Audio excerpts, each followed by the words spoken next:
Senator Hassan. Senator Hawley. Thank you very much, Mr. Chairman. Can we just come back to this bounty issue, Mr. Schroeder, Mr. Klein?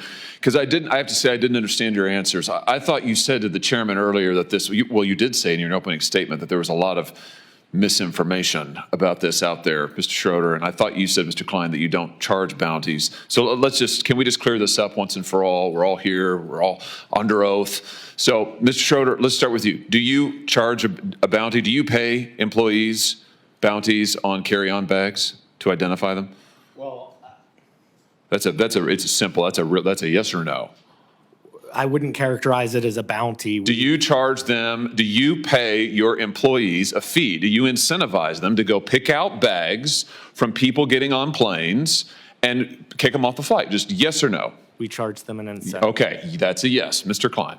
We do not, Senator Hawley. You don't pay your employees to do that? We have previously, sir, but we actually suspended that on September 30th of this year. And now in order to be able to treat all of our guests fairly and equitably, we've actually just put more staff and supervisors out at the gate area. And they're the ones that are still making sure that everyone's treated fairly and equitably, which is the point behind these kinds of programs. But we have removed that program as of September 30th. Oh, interesting.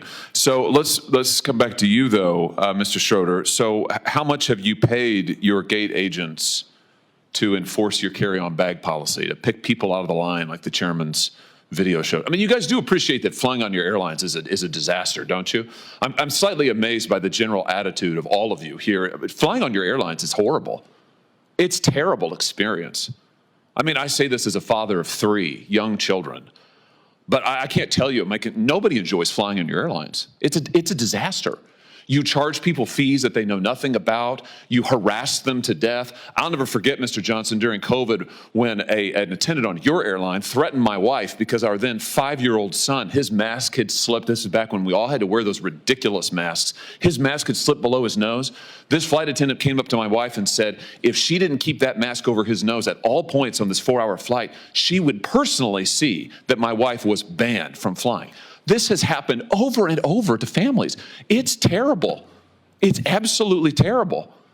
And your attitude here today seems to be, well, devil may care. There's nothing we can do about it. Well, I think we are going to do something about it. So how much have you paid people to pull out customers who are in line with a bag that's 2 centimeters too big, Mr. Schroeder? Well, we recognize this is a hard job, and so therefore we incentivize them to do that. How much? It's $10 per bag. Wow. $10 per bag. And I think, Mr. Klein, you and Mr. Schroeder, your airlines cumulatively have spent $26 million paying gate agents between 2022 and 2023 to catch passengers whose bags are a little bit too big. $26 million. I mean, if people want to know why it's such a terrible experience to fly, this is news for them today. Your airlines are paying millions of dollars to your employees to harass people who've already paid. They're there in line because they've already paid. It's unbelievable. By the way, let me just ask you this while I have you here. Why is it that you charge different people different fees for carry-on bags? Why is that, Mr. Klein? Why isn't it just a flat fee? Why is it that I might get charged one fee, but my wife might get charged a different fee? Why is that?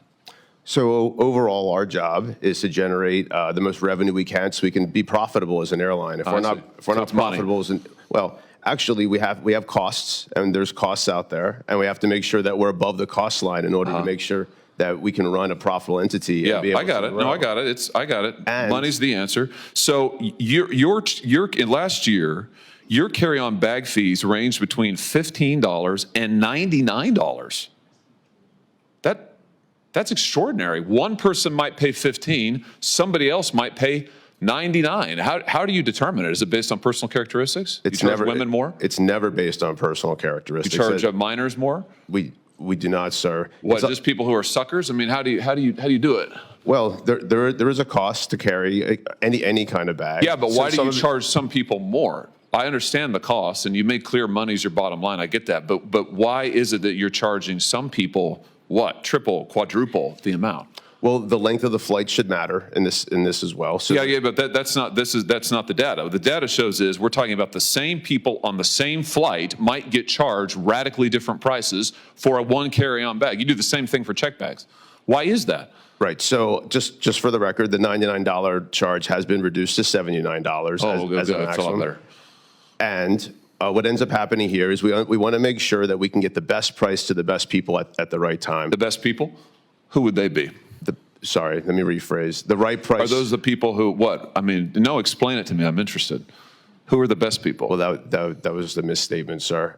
What we're trying to do is get the right price at the right time. And what that also means is making sure that if someone's on a flight that's now filling up, and we have a lot of, as we talked about, unbundled pricing. And they get screwed? So like if you have the misfortune of having to book your flight at the end because maybe something's been canceled, then you're going to get screwed? Is that what you're telling me? You're not one of the best people. Are you referencing just fares I'm just responding to your testimony. I'm listening to you, and you just said as a flight's filling up, you're going to get charged more. Not always. Sometimes you'll get charged less. Exactly. Right. Sometimes. Right. But you'll never know, right? That's the beauty of it. It's like Russian roulette. Flying on the airline is, I would disagree, you have no idea in the world. I would disagree. Wait, no idea. You just said it. It's very transparent. We'll have it. Listen, there'll be a transcript generated, and I'll send it to you with a bow on it. You can read your own testimony just now. You have no idea what the fee is going to be ever. Mr. Schroeder, what about you? Your airline charges, sometimes it's $0 for a bag checked. Sometimes it's $99 for a bag checked. On a that's carry-on.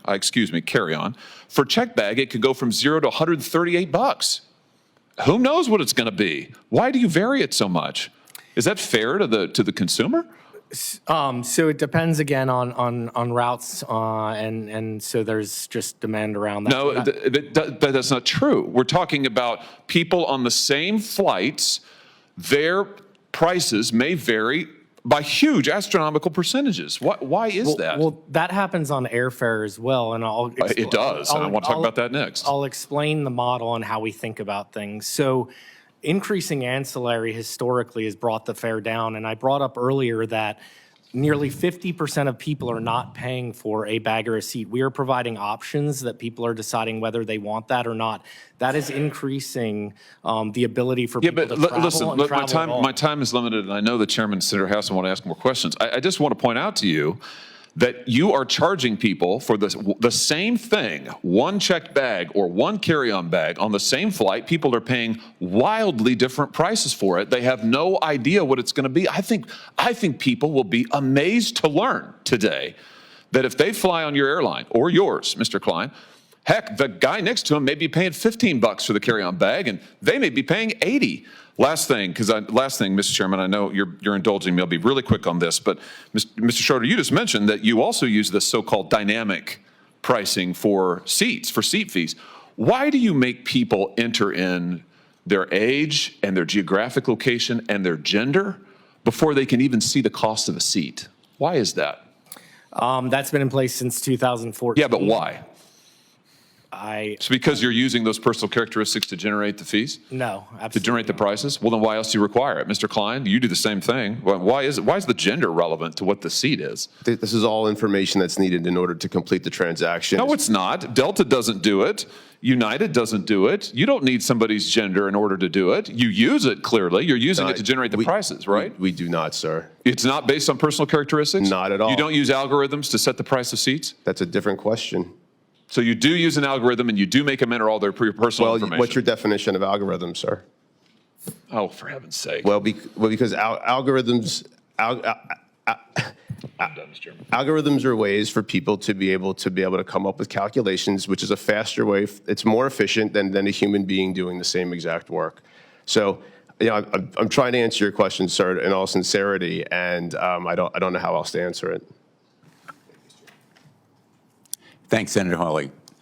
We'll begin a second round of questioning, but before we do, I have to say